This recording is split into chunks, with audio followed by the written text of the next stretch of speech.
ఎన్నికల సమయంలో కాంగ్రెస్ పార్టీ ఇచ్చిన పాత పెన్షన్ పునరుద్ధరణ హామీని నెరవేర్చాలని డిమాండ్ చేస్తూ తెలంగాణ వ్యాప్తంగా సిపిఎస్ జన జాగరణ యాత్ర కొనసాగుతుంది. నార్కల్ జిల్లా కొల్లాపూర్కు చేరుకున్న ఈ యాత్రకు ఉపాధ్యాయులు, ఉద్యోగులు ఘనస్వాగతం పలికారు.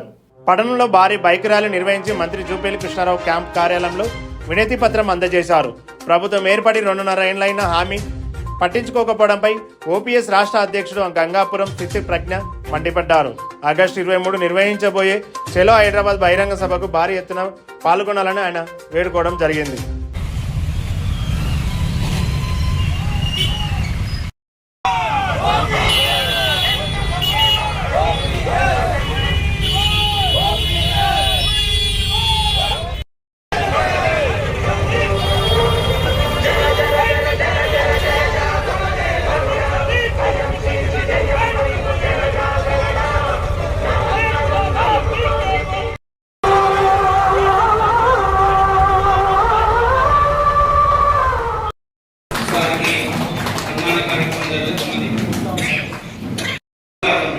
కొల్లాపూర్ సంస్థానానికి గౌరవ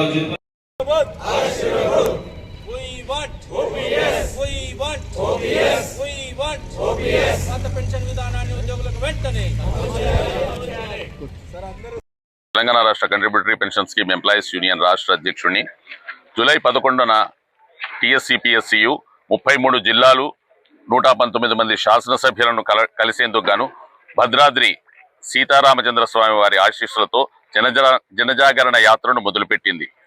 ఇందులో భాగంగా కాంగ్రెస్ పార్టీ ఎన్నికలకు ముందు మేనిఫెస్టోలో పాత పెన్షన్ పునరుద్ధరణ అంశాన్ని చేర్చడం జరిగింది. ప్రభుత్వం ఏర్పడింది, 2.5 సంవత్సరాలు గడిచాయి, కానీ దానిపై చర్యలు ఏవి ఇప్పటి వరకు కూడా కనబడట్లేదు.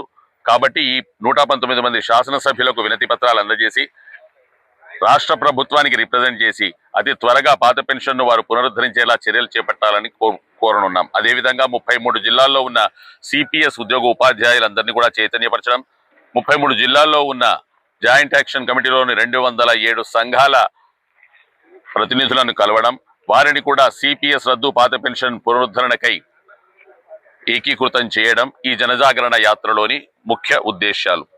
42 రోజుల ఈ యాత్ర ముగిసిన తర్వాత ఆగస్టు 23న చలో హైదరాబాద్ కార్యక్రమాన్ని హైదరాబాద్లో 2.6 లక్షల సిపిఎస్ ఉద్యోగ ఉపాధ్యాయులు చేపట్టనున్నారు.